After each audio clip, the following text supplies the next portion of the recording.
Hello, everyone. Welcome to another Practical Pet Chat. Lauren, I think this one came in and you were super excited. I'm not going to take it too personal, but today we're going to talk about chunky monkeys, which is not just me after the holidays. This is taking a look at our pets again with maybe a little bit closer eye. Yeah, it's all of us, right? After the holidays. So it, this is always a touchy subject with people. It's so interesting when you want to help somebody get their dog's body composition more aligned to what is healthy. They almost take it personally themselves. Like Well, they like are often the root cause, let's be honest here. no, they are the root cause because Yeah. dogs aren't feeding themselves, right? They've got humans feeding them. But the problem is you have to really look at a number of factors. The body composition of a healthy dog, there's a number of ways, and it's everywhere on the internet, but there's a number of ways that you can gauge where your dog's body composition should be.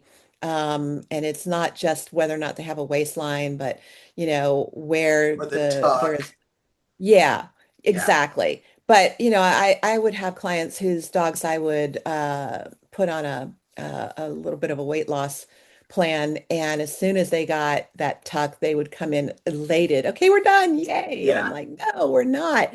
And I'd reach around, and there'd be a big, pile of hefty uh, fat around the chest. And I'd be like, yeah, we got to get that part off too, because like humans, every dog loses it, gains it in different places. And the body composition is different from dog to dog on what's Yeah. ideal. So I'm I glad you mean, called that out because, yeah, because you're not, I have seen some unbelievably impressive round dogs that are naturally by their breed, like English bulldogs. They tend to be a round dog. And yet, when you see one where the body composition is lined up perfectly, it's something to see. It's beautiful. And you can just see it in how the dog feels. So people have a million excuses for why they have chunky monkeys, including well, they're just well loved, and it's like, no, no, it's tough love is more important. And oh, they're fluffy. And like, no, they're not fluffy. Short-haired dogs are not fluffy. And you name it, I've heard it. And then the excuses of, well, it's my other spouse, the other spouse, the husband or the wife or whatever. Not them. They don't do it. It's the other spouse, or it's the kids in the house, or. And it's like, okay, I listened to all of that, and then I'm like, all right, back to what we were initially talking about. Let's put a plan together on how we're going to change this because dogs and cats age at a faster rate than we do, substantially faster rate than we do. And so where you might have whatever you weighed at 30, you know, um, by the time you're 40 is not necessarily going to be profoundly different depending on your lifestyle. Think about that for a dog. They don't have that 10 years of grace period or, even 5 years or even 2 years. They're changing quickly. So you need to really look at a number of factors, including what they're eating, the formulation of what they're eating, what it's comprised of, what that recipe is made up of. Is it heavy in carbs? Is it a carb form? Is it, the biggest mistake I see people make is they reduce so much of the food that the animal is starving and isn't getting nutrients, but gotta lose that weight. And it's like, gosh, there are other ways that we could do this to not starve your kid, still get everything that the kid needs, and do this on a pace that is healthy and in the best interest of the animal. But until you can, until people are willing to be shown what how to look at their dogs and what a good composition looks like and that it's not starving, I think most people would be shocked at what I think is a good body composition for most dogs because they're like, that's skinny. Like, nope, not skinny. Can't count the ribs. not seeing emaciated kids here. We're just seeing a nice, lean, muscly, well formed kid that's getting the right nutrients and calories for what they do and who they are and the kind of breed that they are, and the level of activity and their age. And it changes, right? That rapid aging, that changes that too. And teaching people how to look at that. The best thing that ever happened in my store were the number of times that I would focus on changing someone's animal's body composition. And at the end of that, even a year or two later, them coming in and saying, I get it. And now I'm starting on me. I'm so glad because that's where I was going to go with this as well. Hmm. Is think about how much better you feel Yep. when you lose just a little bit of weight. Now take that down to a because people will feel like, oh my gosh, that's going to be too much. I like that you said that's too much for them to have to lose, Hmm. and no one's saying they got to lose that in a week. Right. That is not the goal here. Much like yourself, like I love that you said, let's have a plan. How are we going to do this? How are we going to get there? And I think to kind of dovetail on what you're saying here is I also love when people do it not just with diet. I like when it's a combination of things Hmm. because it does impact their health. And I've had this myself where I'm trying to get Belle, back into shape. Which, by the way, in case if any of you are wondering why Belle doesn't come on camera, I don't want to say Lauren has given her a complex now, but There's it's all no my such fault. thing. But when I want to do more than just the diet, I take I get more involved.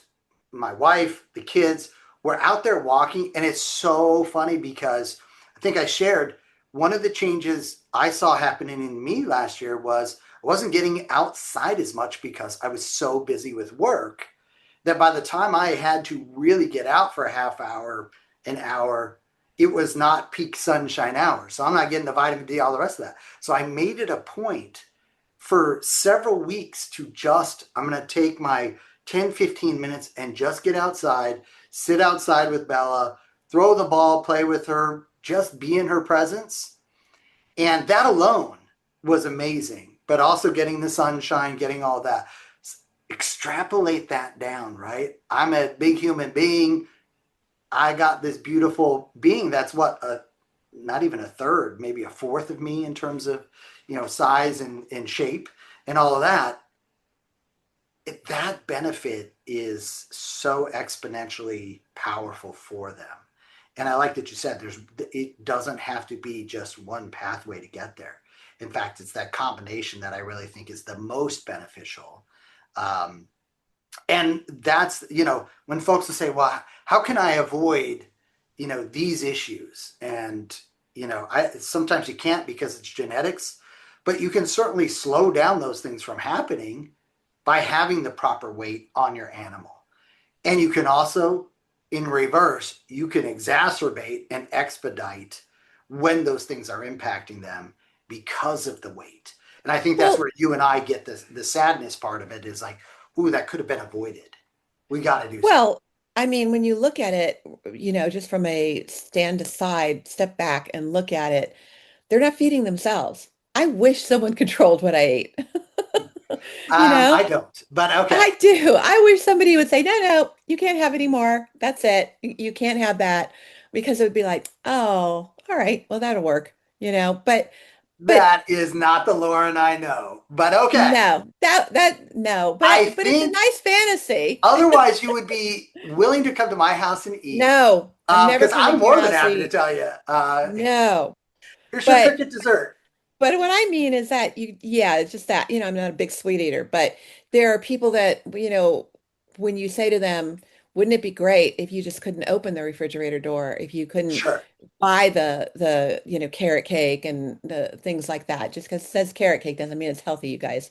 Um, so, we are in control of a lot of that, and it is a tough love thing. And it's a tough love thing, not so much for the animal as it is for yourself, because Yeah. you're the one that's tortured in your head that you think you're being mean and they're looking at you with the sad eyes. I think that you just need to realize how much, and when you see it, when you see that they feel better, when you see that they're more limber and they're moving, without any exhaustion, it just that will be the reward right there. Yeah. But you have, and everybody in the house has to be on the program. You have to, if you have a lot of people in the house, everybody has to be involved in understanding and making sure that they get that, if you want your kid to be with you for as long as possible and have a great quality of life, this is something we need to focus on. Yeah. It's so funny because my youngest is probably screaming in a different multiverse right now, going, "See, Dad," because she's always if she sees me with a treat in hand, is what number treat is that today, Dad? I love her. I'm like, okay, gosh, and Bella, needlessly is like, that kid is really going to find something special in her shoe later. But yeah, it is so important, as you point out. It is not typically one person in the family.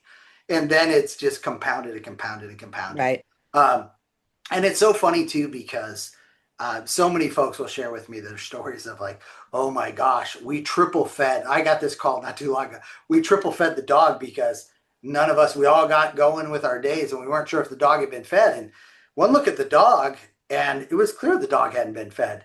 And I'm like, oh no, that's just one of their many manipulative looks. They haven't been fed yet. And I always call it Bell's model mode of like, I haven't been fed.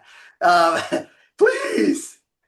And I'm just like, Does she does she suck her cheeks in? oh my I gosh, would love yeah, that. she's Please just get that on I have a film. different term. I won't use it here because the audio and Oh, video get flagged. But I'm just like, wow, I literally am the one who oh, just fed that's you an hour hilarious. ago. You are fine. But it's the same thing too. It's one of those things where, and thankfully she doesn't do it to our guests. But if I sit down to eat a meal, now long stories to why she sits next to me on the bench at our table, but she'll sit at the bench and she'll just sit there, watch TV, hang out with me. And I always know she's going for the food when she doesn't get up on the bench and instead puts her head on my lap or knee, like, I'm here in case you need to drop something. It's okay. You don't have to eat everything on your plate, Dad. So how sad is it that the most malleable people ever in your house should be the guests, not the main person to the dog? Well, and I am like, but so to that point, I do communicate to the guests that we have over, and you and I have talked about this when you're having, especially the holiday parties and or the summertime where people, have a tendency to put things within reach of our animals. So my guests are pretty well trained in terms of. Yes, but you're not. So Oh no, clearly I'm she knows horrible. who to I'm word. horrible. Yeah. Yeah, I am. Uh, yeah, darn it, Belle. Maybe I'm not your favorite for the reasons I think I am. That's probably going to require 3 or 4 psychotherapy episodes coming up. But on that note, listen, it's an ebb and flow, right? There are going to be times. I've got a good friend who just had a baby who called me. It was like, literally, the dog is going to weigh 1,000 pounds if I don't. And I'm like, all right, here's what you do when you feed the baby. Dog goes in the other room Right. because the baby also thinks it's funny to throw the things down. And the dog's like, I got you covered. I got you covered. We're a team.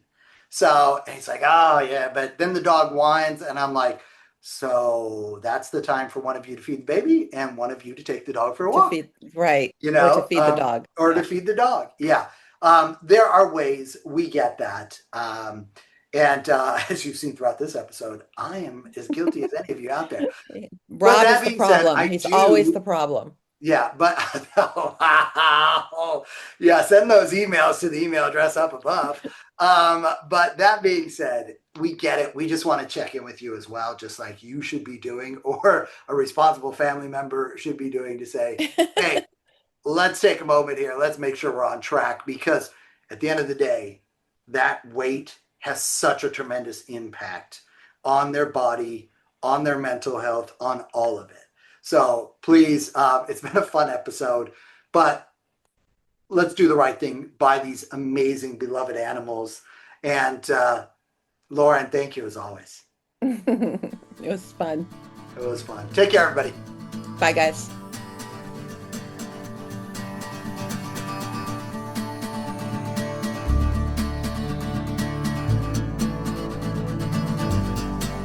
The content of this podcast is for informational purposes only. It is not intended as, nor should it be construed as, professional medical advice, diagnosis, or treatment for your pets. Always seek the advice of a qualified veterinarian with any questions you may have regarding your pet's health or medical condition. Never disregard professional veterinary advice or delay in seeking it because of something you have heard on this podcast. The hosts and the guests of this podcast are not liable for any actions taken based on the information shared during these episodes. Any reliance on the information provided is solely at your own risk. Copyright 2026 Practical Pet Chat. All rights reserved. Unauthorized duplication, distribution, or reproduction of any content from this podcast, including but not limited to audio, scripts, and show notes, is prohibited without prior written consent. The opinions and views expressed by the hosts and guests are their own and do not necessarily reflect the views of Practical Pet Chat.